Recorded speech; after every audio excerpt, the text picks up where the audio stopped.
Episode 7. Right back at it, boys. So, episode 7 is going to be a little bit quicker than most of them. Not because I don't want to, it's because we got lack of information. This is going to be called an incomplete, also called the Maryhill Alum State of the W. Come on, Red. You're a fucking jack farmer. You eat the beef, you give the beef. These fuckers in this league have nothing on you, or do they? We'll find out soon. So, episode 7, State of the W, is with the Maryhill alum. Red came out of nowhere. Everyone says they're a part of that group of guys. They're like, oh, I'm good. Join the W, and they're like, shit, I'm not as good as I thought I was. Now, we got maybe the first person that was a part of their own crew joining the W and actually balls out, like literally balling out. So first season. Secondly, technically this is his second slash third. He took over for Mattier when Mattier had his family situation. Red stepped in, came out of nowhere, and played K Vegas. Got to the semifinals. Yeah, got to the conference finals of the Shitty Bill with K Vegas before losing to Rome, where Rome went on to beat me in the Shitty Bill 2 seasons ago in season 5. Season 6, no, that was season 6. Season 7, Red took over his new team, Maryhill Alumni. He also plays in the Vintage. He also plays in the Q. Q is the Halifax Highlanders. In the Vintage, I believe he is something X-Men. Can't think of it right now. Not important. Not important, put it that way. But Red is an interesting character. Got to meet with him at the Waterloo tournament. Hell of a guy. His son is joining some of the leagues, and I still remember it when Red said to his son, if you down B, I'm going to fucking disown you. Where everyone was there, and we heard him say it. Will, you're a stand-up kid. You fucking dealt with all these guys in here, including your dad. But with Red, guy can cook a mean fucking steak. Those things were like, literally, I'm doing this, and you guys are thinking I'm exaggerating. Anybody who was at the Waterloo tournament could vouch the size of those fuckers were this big, and they were delish.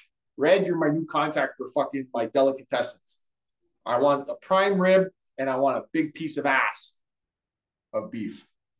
Big piece of ass is not too bad either. Neither here or there. Let's start with the state of the W. So Red, we're going to try to figure out, was his first season a fluke or things to come? I think it's more things to come.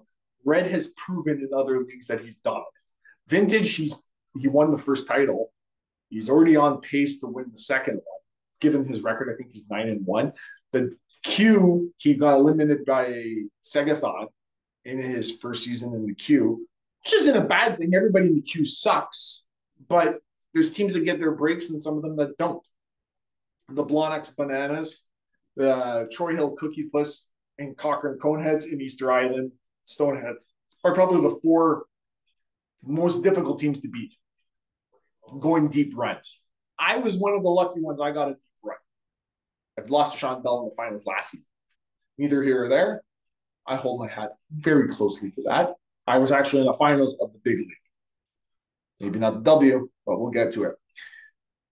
Red's first season, 50, 24-0-2. Red does not get to overtime. Either you beat him or he beats you. There's no cutting it, but he beats you 2 times more than you beat him. So is that a thing to come? His roster is quite stacked, but there is a lot of red in this little column right here. A lot of red. And his name's Red. So we're going to see what theory is behind it. However, his team finished at a 657 clip, which is really good, especially for your first season in the W and how advanced the league has gotten over the last few seasons. Especially, I'd say from season 4 to 6 was quite a drastic change. And then season 7, basically, we know where we're at now. 32 solid guys. Even the lower ranked guys can still compete. They might not win as many games, but they could still compete. Red's strengths, Some of them are unknowns, but his forecheck is fucking second to none. He's in the top 5 checkers of the league, like forecheck. He's a Waterloo type attack. I'd say it'd be Sean Bell, Puss, Nips, probably Red, number 4. Nate's up there as well. There's a few other guys, but like, fuck, is he up there? Chalky's up there as well. The black eye of high is no longer. It's Dan Becker. Fucking referee your life, my friend. Referee yourself into the W games and get shit done. Scoring style. His scoring style is a little bit of everything. However, there's nothing you could really hang your hat on. So it's kind of, what is his tendencies? He doesn't really have any. He's kind of in the W. He's more of that one-timer. He's looking for that below the circle slap shot from almost the blue line. He can hit the one-timers. He can hit the breakaways. He can do the trashy goals. In the Q, we see that crash in the net. The vintage, the same shit. Like, he just really knows how to score in many different ways. Add in, once he starts getting the flip, like LHX and some of the Yinzes do, and even his manual goalie is far above most other people in the league. So it's kind of hard to fault him on what he's able to do. Excellent cook. Those steaks. It was like a fucking Big Mac with the bun, all the toppings, and the patties. That was the thickness of one steak. You saw photos in the Waterloo tournament, but it is what it is. His weakness is somebody who plays his same style of game. If you play what Red plays, you have a chance to beat him. Sean's done it. I've done it. Fucking the Yinzers have done it. Anybody who plays a similar style to Red, you will have success against him because he seems. A lot of people in the league, they're like different styles and everything else like that. You can adapt.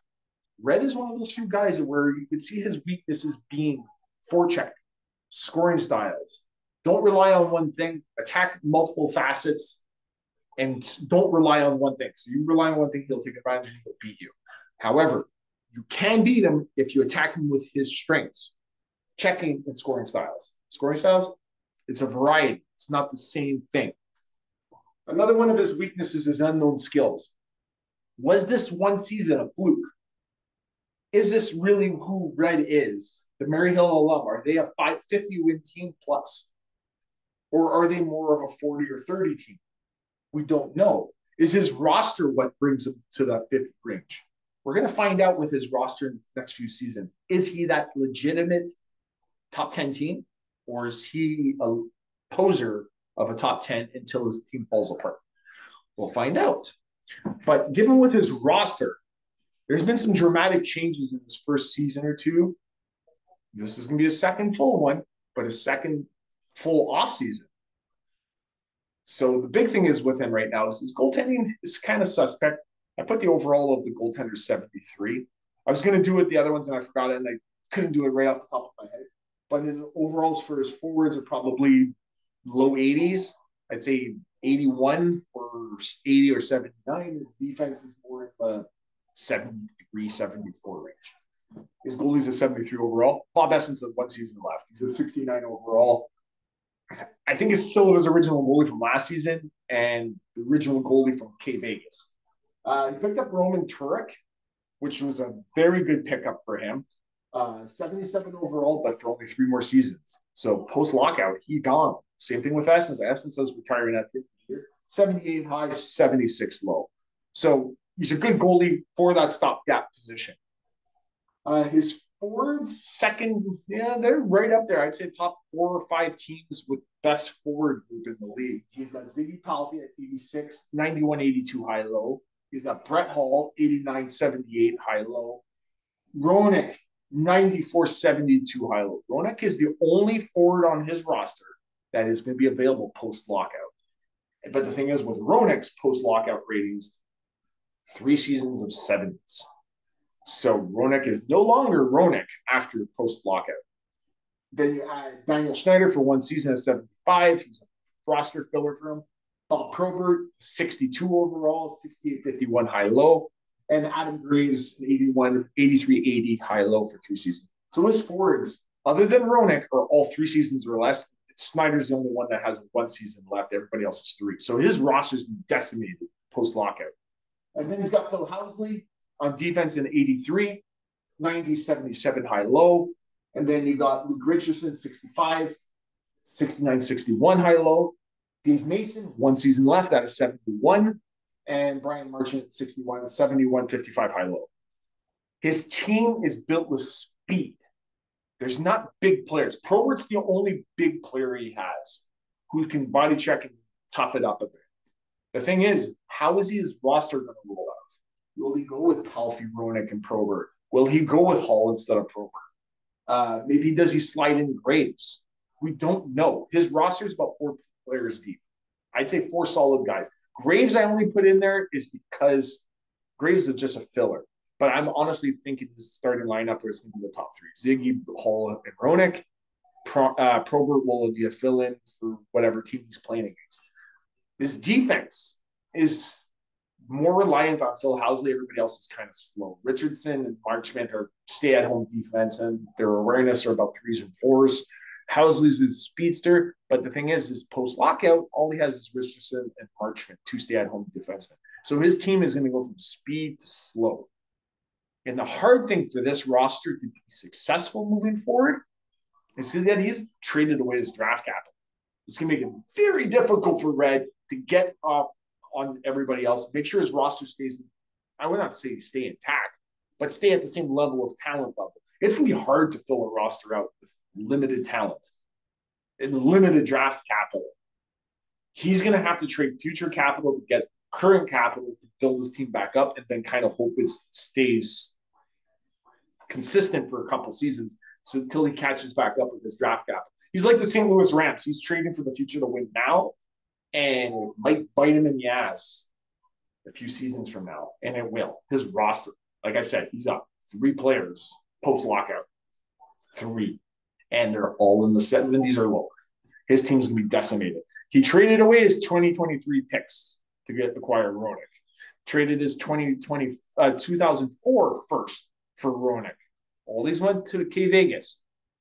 K Vegas is going to have an ample opportunity to pick up more players or package draft picks and move up or acquire more players. He can position his team in a great way. But we're not talking about K Vegas right now. Red, we're talking about his needs. He's going to need everything post-lockout. There's not a roster left. It's decimated. Goaltending of the future needs it. He needs speed. He needs a superstar. He needs solid defensemen. He needs everything. But he gets his 06 draft picks. He still has them, which is good. It's a solid draft, but it's not going to be top-heavy talent. And the way Red competes, he's going to be a mid to late 20s. He's not going to have that elite player at the top of the draft class like most players do. And since you make the Bruley, you are not a part of the lottery, so you're not going to have an opportunity to move up automatically. So I'm sorry, Red, but you're in a position, win now or forever lose your peace, because the state of the W does not care about your roster and your feelings. But Red is a legit player. Everybody's figured this out. And I'm going to take a quote from Puss via Wolfie, because Wolf said this: first I acquired Hull, then I traded him, now I got Lindros, but then I played Red. Like, I can tell you, this guy's good, real good. He can handle fuck you speed. He can score in a variety of different ways. It's just, the guy's good. Wolfie, once again, you surprise everybody with your words, not your actions, because your actions suck. You're in the shitty bill like me. Your roster is going to be decimated as well. There's not many teams that can survive post-lockout. And with limited draft capital, Red is one of those teams. So it's going to be very, very difficult for the Maryhill alum to be a legit team moving forward unless he recoups players, picks up free agents, and finds some gems. It's going to be very hard for Red to keep things going. We had a few more other things that people have been talking about. And Nate brought this up, and then Sutton put up a few. What do I think Maryhill's projection is going to be? Well, his division is based with him with Taipei, Hoth, Rome, Hamilton, Caledonia, Baytown, and Sugar Valley. Red's likely going to finish second or third. It really depends on the cusp here, but I think Nate takes the division with Taipei. Then it's Red or Hoth. Those are two are interchangeable. I'm going to get the Hoth on the next episode. Hoth has been very consistent for the last 3 seasons that he's been in the league. So it's very difficult for me to project Red lower than anything below third, unless Rome or Hamilton balls the fuck out in season 8, to show that they're a legit team. Because now, and everyone's been saying it's the Clarence Campbell's slightly weaker, more top heavy than balance, where the Prince of Wales is just stacked left to right and center. However, like I've said, every season divisions will be shuffled. So make do with the hay that you have for season 8. Red's a farmer, aka while the sun shines, and the sun is shining right now on Maryhill. They're a team that's destined to make another playoff push deep. They have a roster in place for at least for 03 and 04. 06, they disappeared. That team is gone. They're going to be gone. This is the 02, 03, 04 seasons that they have. So the most important thing right now for Red to focus on is to get some divisional wins, get himself into position to compete. He doesn't have to worry about getting to the finals, which he needs to get to the finals with his roster and the draft capital that he lacks. But right now, I'd say Maryhill's probably top 3 or 4 in his conference. Likely gets home ice advantage. Will that make an importance? Tickness's reports will tell us otherwise. I'm going to send them the list and we're going to find out. Was the home advantage, if anything, available? What is it? Who knows?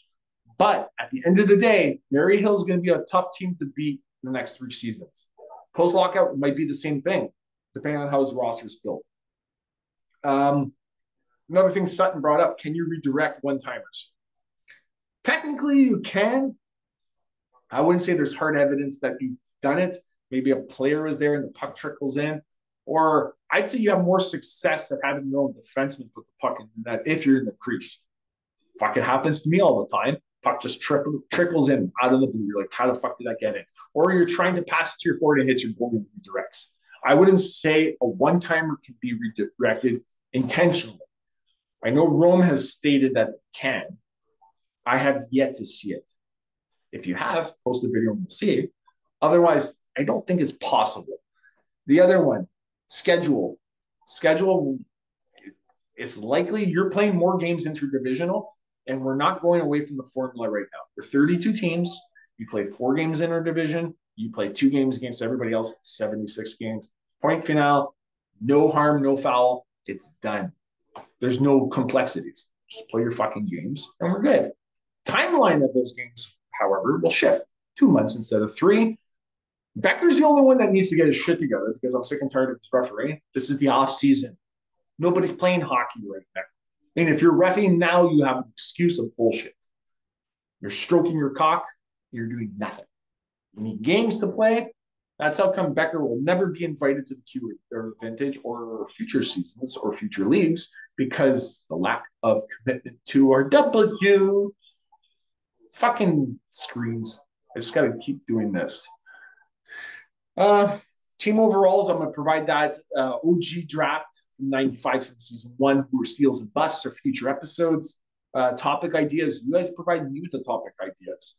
I talk about Code of 95. That is more of sit down and show you. However, there's a lot of ways you can do it. Do you want to find out the overalls? Do you want to find out how the fucking nets come off? Do you want to find out how penalties are assessed? Do you want to find out how logos are created? Banners, the ice color, the refereeing, the team logos, the background colors, shit like that. There's so much information, but yeah, I'm gonna need a segment for each one of those topics to be able to do it. And eventually I'll post a video on it.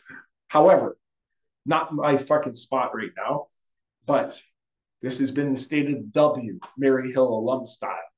Peace.